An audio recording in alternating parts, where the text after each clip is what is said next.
Je remercie les organisateurs de ce séminaire qui nous donnent l'occasion de donner aujourd'hui une petite présentation qui aura pour thème la place du port dans le développement de l'environnement logistique régional.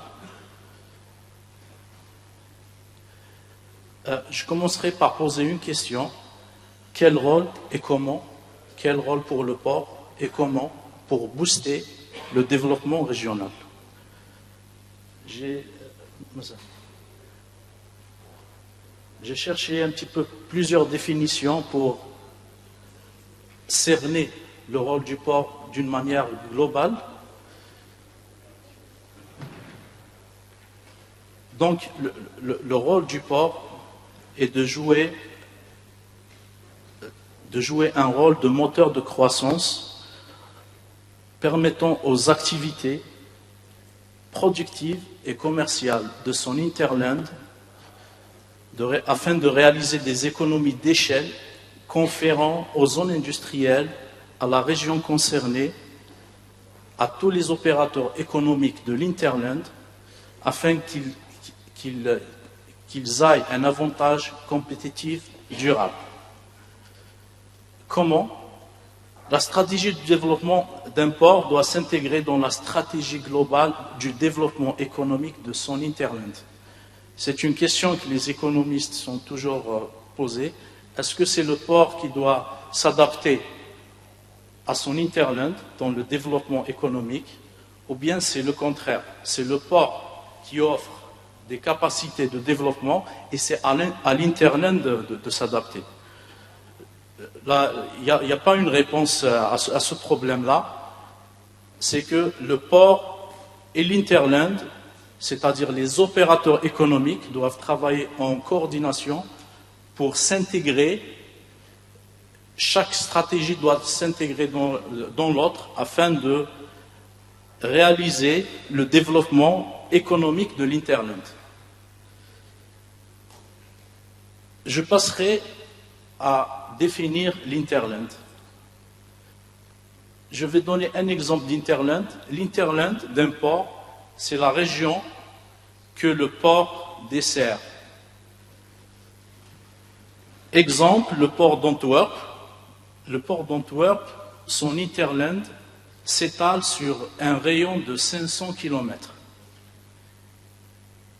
Donc, il dessert plusieurs pays. Le fait que Antwerp peut avoir un hinterland aussi important, c'est dû au fait de la connexion, de la qualité des connexions intermodales qui existent dans l'arrière-pays. En d'autres termes, la qualité des autoroutes et la qualité et la densité du réseau ferroviaire. J'ai voulu donner cet exemple pour un petit peu faire le comparatif avec l'interland du port de Béjaïa. On passe à l'interland du port de Béjaïa. L'interland du port de Béjaïa, comme vient de le décrire M. Achour, s'étale sur un rayon à peu près de 250 km. Donc il y a des rayons de 50 km. Il y a une douzaine de 12 wilayas qui,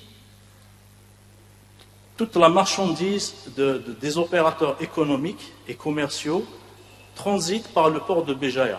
La population de cet hinterland représente 33% de la population globale de l'Algérie. Aussi, cette région, elle a été concernée par plusieurs programmes de développement ambitieux. Ce qui fait qu'il y a une pression sur le port de Béjaïa afin de répondre aux besoins de tous ces programmes en termes de flux logistiques performants.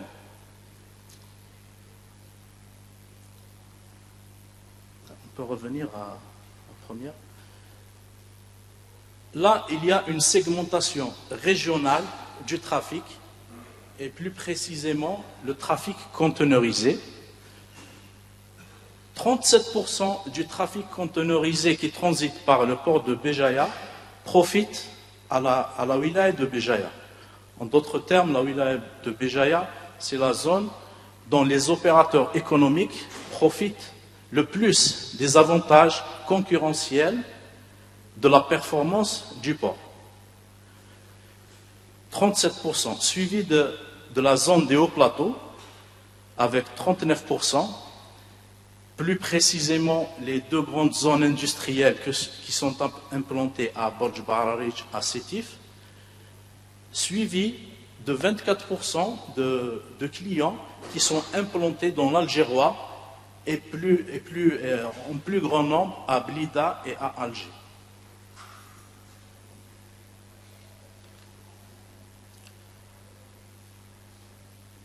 Pour être plus détaillé, nous avons fait une petite étude dernièrement sur les 30 opérateurs économiques les plus, par un classement les plus importants. Ils représentent 63% du flux conteneurisé. 11 opérateurs sont situés dans la wilaya de Béjaïa, 13 dans les hauts plateaux et 6 au niveau d'Algérois. Une segmentation par secteur d'activité donne pour l'agroalimentaire 24%, l'électronique, l'électroménager 23%, l'emballage 14%, les plastiques 21%, les autres industries et les activités commerciales, revente en état, conditionnement, c'est 18%. Vous remarquez que les secteurs propices pour l'export sont l'agroalimentaire, mais aussi l'emballage et l'électronique et l'électroménager qui est annoncé, qui va démarrer incessamment. L'export qui est un sujet d'actualité actuellement, au niveau du port de Béjaïa, 17% des conteneurs embarqués sont pleins de marchandises d'origine destinées à l'export. Pour que l'export puisse augmenter, il faudrait que le port et les infrastructures portuaires puissent suivre cette dynamique. Et les secteurs dans cet interland, ils sont bien ciblés. C'est en premier lieu l'agroalimentaire, l'électroménager et l'emballage.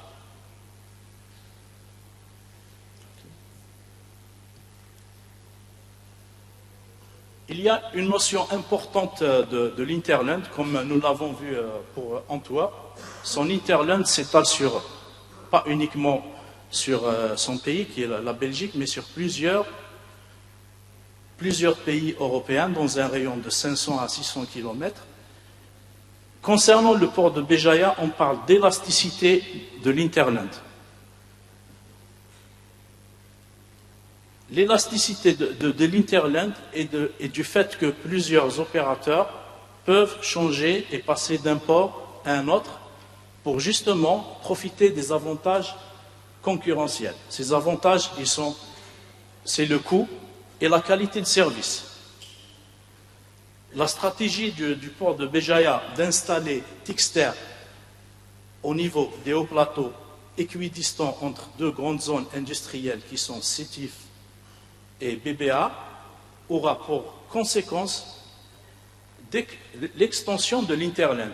En d'autres termes, les clients qui sont situés dans un rayon de 100, 200, je citerai Msila, Boussaada, Djelfa, et je descendrai vers Batna, Khenchla, Biskra, ces clients vont venir étoffer l'interland du port de Béjaïa et par la même occasion faire une pression sur les structures et les infrastructures et les équipements du port.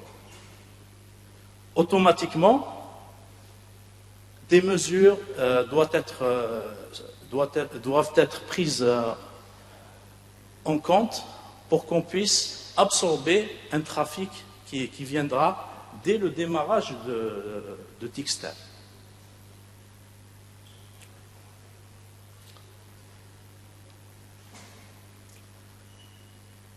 Donc, je passerai aux performances logistiques pour faire le lien entre l'Interland et les performances logistiques. Les performances logistiques, elles dépendent pas uniquement des infrastructures portuaires, mais aussi elles dépendent des procédures de contrôle aux frontières.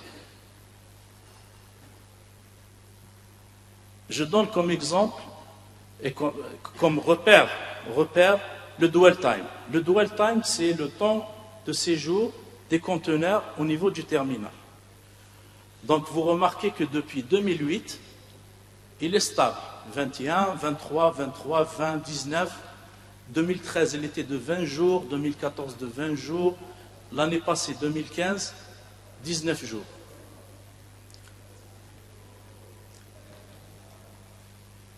Si les procédures de contrôle aux frontières sont plus efficaces, sont plus simplifiées, et qu'on arrive à diminuer de moitié, passer de 20 jours à 10 jours pour le dwell time, cela veut dire qu'on a multiplié par 2 nos capacités de réception. En d'autres termes, on peut absorber plus de trafic avec une bonne qualité de service si on arrive à diminuer le temps de passage, le temps de transit des conteneurs au niveau des aires de stockage du port.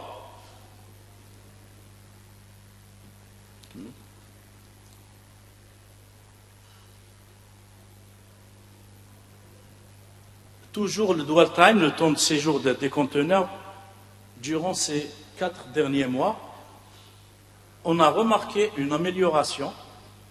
Le dwell time qui était de 19 jours l'année passée est passé à 17 jours.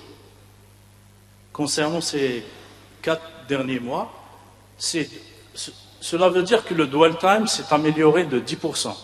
Cela veut dire que le port, le terminal à conteneurs, peut donner 10% de capacité de plus au trafic.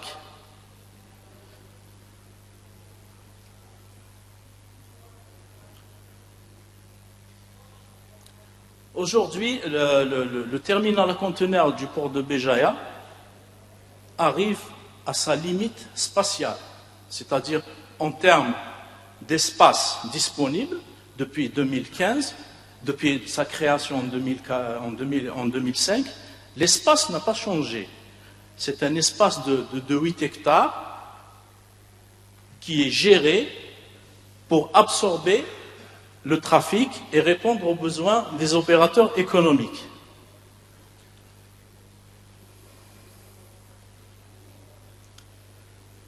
Aujourd'hui, il est impératif donc de lancer le port sec de Textile afin d'externaliser le surplus de flux conteneurisés qui arrive au port de Béjaïa, et cela va donner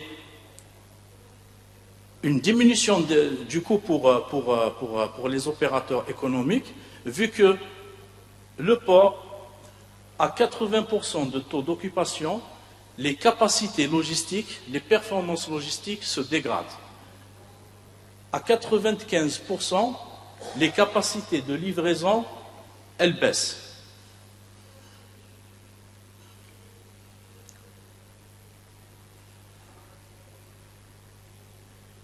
Projection de trafic pour les 5 prochaines années. Donc un petit extrait de notre business plan pour les 5 prochaines années montre que le trafic continuera d'augmenter. Et c'est une vue pessimiste de l'augmentation des besoins de notre Interland, mais aussi il y aura une tendance haussière à l'export. Le terminal à conteneurs du port de Béjaïa accompagnera ces besoins de l'Interland en termes de volume, en investissement, de renouvellement à hauteur de 970 millions de dinars et de développement, c'est-à-dire l'achat de nouveaux équipements pour absorber le trafic de l'ordre de 1 milliard 1427 millions de dinars. essentiellement l'acquisition d'un portique de quai et de 2 RTG. BMTA a été créé en 2005. Nous sommes en 2016. C'est le seul terminal qui gère les conteneurs en utilisant des portiques de quai qui peuvent aller jusqu'à 13 lignes pour gérer les navires porte-conteneurs, mais aussi au niveau du parc qui utilise des RTG afin de fédérer les moyens dans un espace réduit pour réduire les coûts. Au jour d'aujourd'hui, les coûts d'exploitation du terminal à conteneurs sont les plus réduits possibles, vu qu'il y a un ensemble de moyens qui sont fédérés dans un espace réduit pour donner le service aux clients.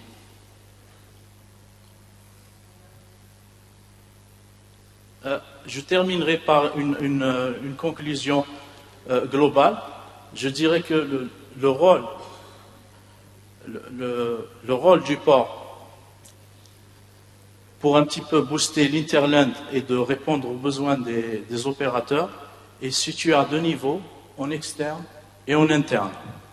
En interne, c'est la maintenance des infrastructures portuaires et l'extension, le renouvellement des équipements de production par des investissements conséquents dans des équipements modernes. En externe, améliorer la connexion du port à son Interland et au port sec. En d'autres termes, il faut qu'il y ait un système des corridors intermodaux assez de qualité afin de permettre au port de transférer les conteneurs, les marchandises le plus vite possible au port sec pour que le dédouanement, les procédures frontières puissent se faire. Et enfin, c'est le dernier, mais c'est le plus important, c'est la simplification des procédures de contrôle aux frontières pour diminuer le temps de transit time. Donc aujourd'hui, sur 100 conteneurs livrés, 45 sont visités. Visités, ça veut dire qu'ils sont demandés par les services aux frontières pour être visités.